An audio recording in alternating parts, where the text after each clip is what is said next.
आज के इस वीडियो में हम लोग लुसेंट ऑब्जेक्टिव के बुक से पॉलिटिकल साइंस के एक महत्वपूर्ण टॉपिक जिसका नाम है संसदीय समितियाँ, इसके सभी ऑब्जेक्टिव क्वेश्चन को देखने वाले हैं। इससे पहले हम लोग लुसेंट ऑब्जेक्टिव के अलग अलग विषय के अलग अलग टॉपिक पर कुछ वीडियो को देख चुके हैं। उसी श्रृंखला को आगे बढ़ाते हुए हम लोग पॉलिटिकल साइंस के टॉपिक नंबर 22 जिसका नाम है संसदीय समितियाँ, इसके क्वेश्चन आंसर को देखने वाले हैं। यह छोटा टॉपिक है और जो कोशिश करेंगे कि एक्सप्लेन थोड़ा कम करके इसको जल्दी से कवर कर लिया जाए। इसमें आप लोग देखते होंगे कि प्राक्कलन समिति और लोक लेखा समिति से अक्सर क्वेश्चन पूछ लिए जाते हैं। तो चलिए शुरू करते हैं इस वीडियो को। पहला क्वेश्चन कर रहा है, भारत में नई संसदीय समिति प्रणाली की शुरुआत कब हुई थी? इसका राइट आंसर हो जाएगा 1991 ईस्वी में। 1991 ईस्वी। 1991 ईस्वी में आप दो और भी घटना को याद रखेंगे। भारत में एलपीजी नीति अपनाई गई 1991 ईस्वी में, और सोवियत संघ का विघटन हुआ था, वो भी हुआ था 1991 ईस्वी में। अब हम लोग थोड़ा संसदीय समिति के बारे में चर्चा कर लेते हैं 2 मिनट, फिर हम लोग इसका जो भी ऑब्जेक्टिव क्वेश्चन आंसर दिया हुआ है उसकी भी चर्चा करेंगे। देखिए, बात करें संसदीय समिति के, तो भारत के संविधान के अनुच्छेद नंबर 118 में संसदीय समिति की चर्चा है। ध्यान रखेंगे, आर्टिकल नंबर 118 में संसदीय समिति की चर्चा की गई है। और ये जो संसदीय समिति होती है यह मुख्यतः 2 प्रकार की होती है। संसदीय समिति 2 प्रकार की होती है। एक होता है अस्थाई संसदीय समिति और एक होता है अस्थाई संसदीय समिति। जो अस्थाई संसदीय समिति होता है उसे हम लोग तदर्थ समिति भी कहते हैं। तदर्थ समिति भी कहते हैं। अब हम लोग बारी बारी से इसका क्वेश्चन आंसर देखेंगे और जहाँ जहाँ पर आवश्यकता होगा कुछ एक्सप्लेन करके बताया जाए वहाँ पर एक्सप्लेन करके भी आपको बताया जाएगा। तो पहला क्वेश्चन देख लिए। सेकेंड क्वेश्चन कर रहा है, भारत में संसदीय समिति प्रणाली की शुरुआत निम्नलिखित में से किसके सिफारिश पर किया गया? तो इसका राइट आंसर हो जाएगा ऑप्शन नंबर सी, संसद की नियम समिति के आधार पर। संसद की नियम समिति के आधार पर। नेक्स्ट है, संसदीय समिति प्रणाली के तहत 12 अप्रैल 1993 से कितने समितियों ने कार्य करना शुरू किया था? इसका राइट आंसर हो जाएगा 17 समिति ने कार्य करना शुरू किया था। आपको बता दें, जो संसदीय समिति होता है जिसमें आपको अस्थाई समिति बताया है उसमें अलग अलग तरह के समिति बनता है। जैसे इसमें से आपको मिलेगा वित्तीय समिति मिलेगा, वित्तीय समिति, फिर आपको मिल जाएगा विभागीय समिति मिल जाएगा, विभागीय समिति। इन सब के चर्चा थोड़ा कम दिया हुआ है इसलिए इनके चर्चा कर लेते हैं। एक वित्तीय समिति हो गया, एक विभागीय समिति हो गया, एक आपको मिलेगा सदन समिति मिलेगा, एक मिलेगा जांच समिति। तब देख रहे हैं कि अलग अलग प्रकार की यहाँ पे समिति है और इसके नाम से ही आपको पता चल जाएगा कि इसका काम क्या है। जैसे देखिए, वित्तीय समिति दिया है तो वित्त से संबंधित होगा। विभागीय समिति दिया है तो अलग अलग विभाग जो होते हैं जैसे कि शिक्षा विभाग है, कृषि विभाग है, उद्योग विभाग है, बाल विकास विभाग है, उन सबके काम को विभागीय समिति देखता है। सदन के जो भी संसद के जो सदन है उसके लिए सदन समिति होता है और किसी प्रकार के जांच के लिए जांच समिति होता है। अन्य प्रकार की समितियाँ होती है, हम लोग क्वेश्चन में आगे चर्चा करते रहेंगे। तो क्वेश्चन तीसरा का आंसर कितना होगा? बी हो जाएगा 17। 4 नंबर क्वेश्चन कर रहा है, संसद के कितने प्रकार की समितियां होती है? अभी बताया है संसद के 2 प्रकार की समिति होता है। एक होता है अस्थाई समिति, एक होता है तदर्थ समिति। कि जो तदर्थ समिति होता है इसे हम लोग अस्थाई समिति कहते हैं। याद रखेंगे, इसे हम लोग अस्थाई समिति कहते हैं। अस्थाई समिति इसलिए कहते हैं क्योंकि इसका गठन कब किया जाएगा वो तय नहीं रहता है। जब आवश्यकता होता है तब तदर्थ या अस्थाई समिति का गठन किया जाता है, लेकिन अस्थाई समिति का गठन प्रत्येक 1 वर्ष के अंतर 1 वर्ष के लिए किया जाता है। याद रखेंगे, 1 वर्ष के लिए इसका गठन किया जाता है, लेकिन अस्थाई के लिए ऐसा कोई प्रावधान नहीं किया गया है। नेक्स्ट क्वेश्चन कर रहा है, निम्नलिखित में कौन अस्थाई समिति है। अब अस्थाई समिति में आपको मुख्यतः 6 समिति पढ़ना पड़ता है। जैसे पहला हो गया प्राक्कलन समिति, बिल्कुल सही होगा। लोक लेखा समिति भी होगा, नियम समिति भी होगा। इसके अलावा और भी बहुत प्रकार की समिति होता है जिसका चर्चा हम लोग कर लेते हैं। जैसे आप पढ़ेंगे, एक होता है अनुसूचित जाति एवं जनजाति कल्याण समिति, अनुसूचित जाति और अनुसूचित जनजाति कल्याण समिति। इसके अलावा बात करें तो एक होता है आपको कार्य मंत्रणा समिति, कार्य मंत्रणा समिति। इसके अलावा बात करें तो एक होता है विशेषाधिकार समिति। ये सभी अस्थाई समिति के अंतर्गत आता है। चलिए नेक्स्ट क्वेश्चन की बात करें तो कह रहा है कि निम्नलिखित में कौन तदर्थ समिति है। तदर्थ में भी बताएं आपको, तदर्थ मतलब वैसा समिति जो अस्थायी होता है, जिसके गठन के बारे में प्रावधान नहीं दिया गया है। तो क्वेश्चन नंबर 6 कैंसिल हो जाएगा, प्रवर समिति। याद रखेंगे, प्रवर समिति एक प्रकार की अस्थायी या तदर्थ समिति होता है। बाकी जो भी दिया, याचिका समिति, विशेषाधिकार समिति, आवास समिति, ये सभी अस्थायी समिति होते हैं। नेक्स्ट है, किस समिति को अस्थायी मितव्ययिता समिति भी कहा जाता है। इसका राइट आंसर हो जाएगा प्राक्कलन समिति को, प्राक्कलन समिति। और यह क्वेश्चन खूब पूछा जाता है कि बताइए सबसे बड़ी अस्थायी समिति कौन होता है। तो सबसे बड़ी अस्थायी समिति कौन होगा। तो सबसे बड़ी अस्थायी समिति भी प्राक्कलन समिति होता है। बहुत क्वेश्चन पूछा जाता है अस्थायी प्राक्कलन समिति से। प्राक्कलन समिति से पढ़े होंगे कि जो प्राक्कलन समिति है इसके सदस्यों की संख्या कितना होता है, 30 होता है। ये बहुत बार क्वेश्चन पूछा गया है। और प्राक्कलन समिति में जो 30 सदस्य है वो सभी के सभी सदस्य लोकसभा के होते हैं, लोकसभा के। ये तथ्य भी याद रखेंगे। नेक्स्ट 8 नंबर क्वेश्चन कर रहा है, प्राक्कलन समिति में कितने सदस्य होते हैं। अभी चर्चा की है, प्राक्कलन समिति में कुल 30 सदस्य होता है और सभी के सभी सदस्य लोकसभा के सदस्य होता है। नेक्स्ट है, 30 सदस्यीय प्राक्कलन समिति संसद के सदन की समिति है। ये संसद कौन होगा, लोकसभा के होगा, लोकसभा की यह सदस्य होगा। देखिए प्राक्कलन समिति में 30 का 30 सदस्य लोकसभा के क्यों होते हैं, इसके पीछे रीजन यह है कि जो प्राक्कलन समिति होता है वह वित्त यानी कि रुपया पैसा से संबंधित काम को देखता है। और आपको पता होना चाहिए कि वित्त से संबंधित जो भी बात होता है उसमें हमारे देश में लोकसभा को एकाधिकार है, लोकसभा को अधिकार दिया गया है, राज्यसभा को कोई अधिकार नहीं दिया गया है। इसलिए ये जो प्राक्कलन समिति है इसमें केवल लोकसभा के सदस्य को रखा जाता है, राज्यसभा के सदस्यों को नहीं रखा जाता है, क्योंकि यह वित्त से संबंधित मामला होता है। अगला क्वेश्चन कर रहा है, निम्नलिखित में से कौन सी एक सबसे बड़ी समिति है।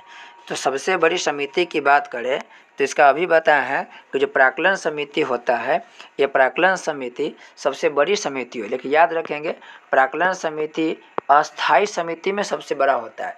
जब आपको अस्थाई समिति बताएंगे तो जितने भी संयुक्त समिति होगा उसमें 45 सदस्य होता है, तो ये बड़ा समिति हो जाएगा। तो अस्थाई समिति में बात करें तो सबसे बड़ा इसको कहा जाता है अस्थाई समिति। प्राक्कलन समिति में 30 सदस्य होता है। हालांकि और भी अस्थाई समिति में 30 सदस्य होते हैं, लेकिन आपको क्वेश्चन जब भी पूछा जाएगा तो यही पूछा जाएगा कि सबसे बड़ा जो अस्थाई समिति होता है कौन होता है, तो प्राक्कलन समिति।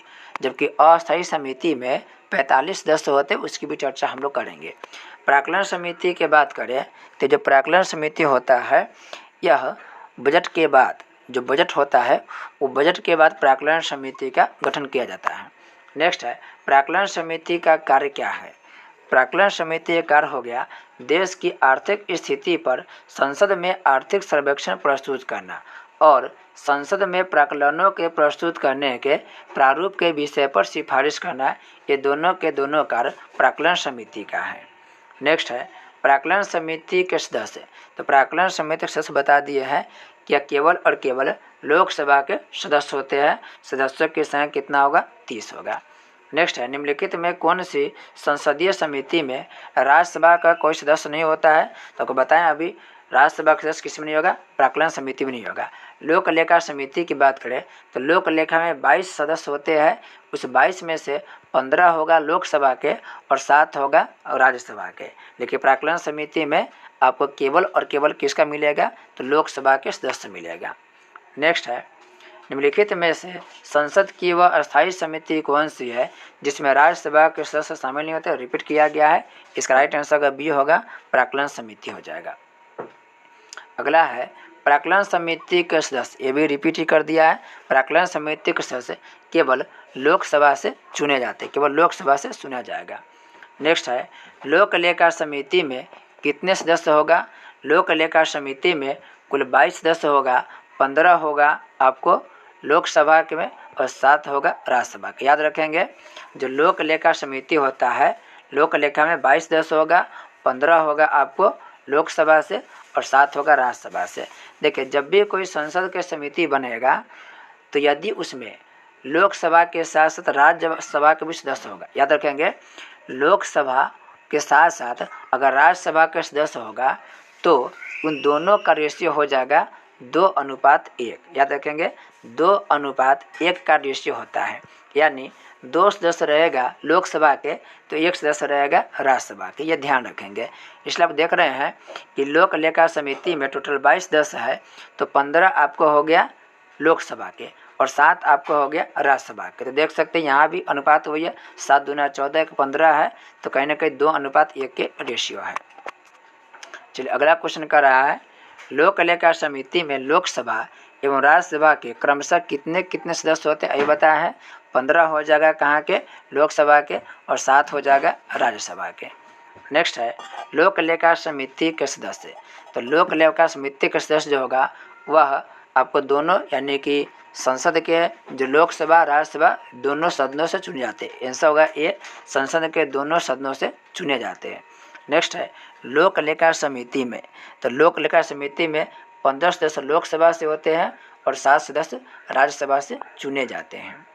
नेक्स्ट है, भारत में संसदीय समितियों में से निम्न में से कौन सी एक विभागीय व्यय और अनियमितताओं पर निगरानी रखने के लिए रखवाले कुत्ते का कार्य करती है।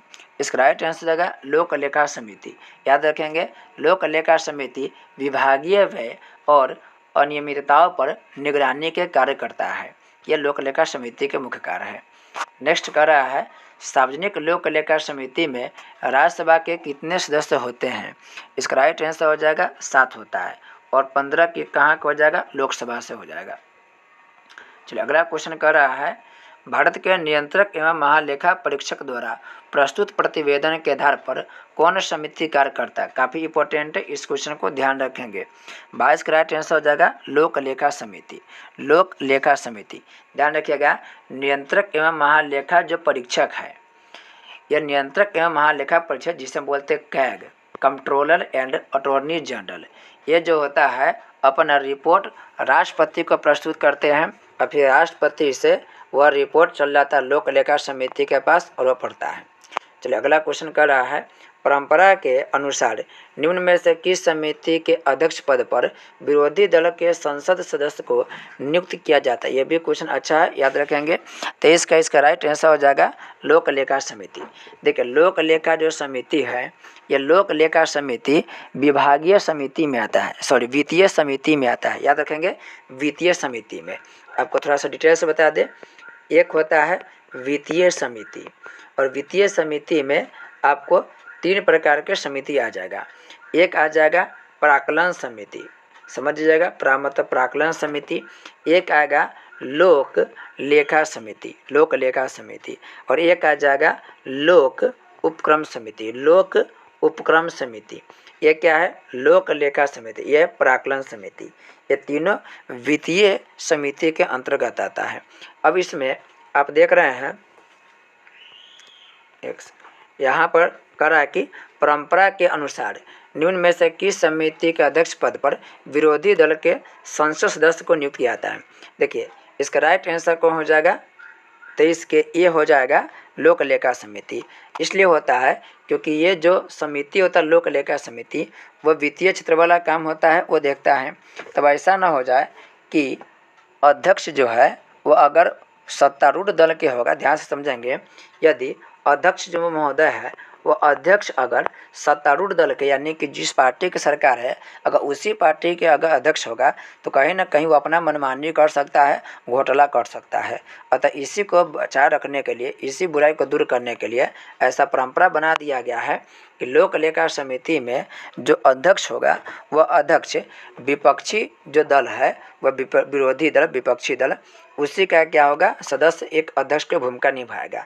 इससे क्या होगा सरकार पर अंकुश लगाया जाएगा, उसको मनमानी से रोका जाएगा। और ये जो परंपरा किया गया, ये परंपरा स्टार्ट हुआ था 1967 से। तो ये भी बात को ध्यान रखेंगे, 1967 से विरोधी दल के संसद सदस्य को अध्यक्ष के रूप में बनाया गया। नेक्स्ट है किस संसदीय समिति को प्राक्कलन समिति के जुड़वा बहन कहा जाता है। ये भी काफ़ी इंपॉर्टेंट है, बहुत बार यह क्वेश्चन पूछा गया है। 24 के राइट आंसर हो जाएगा लोक लेखा समिति को, लोक लेखा समिति को कहा जाता है। चलिए अगला क्वेश्चन कर रहा है निम्नलिखित में से वह प्राधिकारी कौन सा है जो भारत की समेकित निधि से राज्यों के राजस्व सहायता अनुदान पर लागू होने वाले सिद्धांतों की सिफारिश करता है। इसका राइट आंसर हो जाएगा लोक लेखा समिति, लोक लेखा समिति। नेक्स्ट है भारत के नियंत्रक महालेखा परीक्षक का ऑडिट रिपोर्ट का परीक्षण करती है। इसका राइट आंसर भी हो जाएगा लोक लेखा समिति, लोक लेखा समिति। नेक्स्ट है लोक लेखा समिति अपनी रिपोर्ट प्रस्तुत करती है, ये लोकसभा के अध्यक्ष को प्रस्तुत करती है। ध्यान रखेंगे यहाँ पर जो सीएजी होता है, सीएजी ये सीएजी अपना रिपोर्ट देती है राष्ट्रपति को और राष्ट्रपति वह लोक लेखा समिति को पकड़ा देती है वह रिपोर्ट। फिर लोक लेखा समिति उसको स्टडी करती है उस रिपोर्ट को और बाद में लोक लेखा समिति उस रिपोर्ट को लोकसभा के अध्यक्ष को पकड़ा देती है। यानी यह लोक लेखा समिति रिपोर्ट लोकसभा अध्यक्ष को प्रस्तुत करती है। यहाँ पर ध्यान रखेंगे, यही दोनों से क्वेश्चन खूब पूछा जाता है। अगला क्वेश्चन कर रहा है भारतीय महानियंत्रक और महालेखा परीक्षक किसके लिए एक मित्र, दार्शनिक और मार्गदर्शक के रूप में कार्य करता है। 28 का राइट आंसर हो जाएगा लोक लेखा समिति। नेक्स्ट है निम्नलिखित में कौन विषयगत समिति है। तो विषयगत समिति में कौन कौन आ जाएगा, कृषि समिति भी आ जाएगा, पर्यावरण एवं वन समिति भी आ जाएगा, विज्ञान एवं प्रौद्योगिकी समिति, यानी कि उपयुक्त में से सभी हो जाएगा। नेक्स्ट है निम्नलिखित में से किस समिति में लोकसभा के 15 एवं राज्यसभा के 7 सदस्य होते हैं। बहुत बार रिपीट कर दिया है, देखिए यहाँ पर, अच्छा यहाँ पर तीनों ऑप्शन दिया है। सरकारी उपक्रम समिति ये भी हो जाएगा, लोक लेखा समिति भी होगा, विज्ञान एवं प्रौद्योगिकी समिति ये सब हो जाएगा। इसका right answer A B C तीनों हो जाएगा, लेकिन ज़्यादातर आपको ऑप्शन में लोक लेखा समिति देगा। नेक्स्ट है निम्नलिखित में से किस समिति का सदस्य कोई मंत्री नहीं हो सकता है।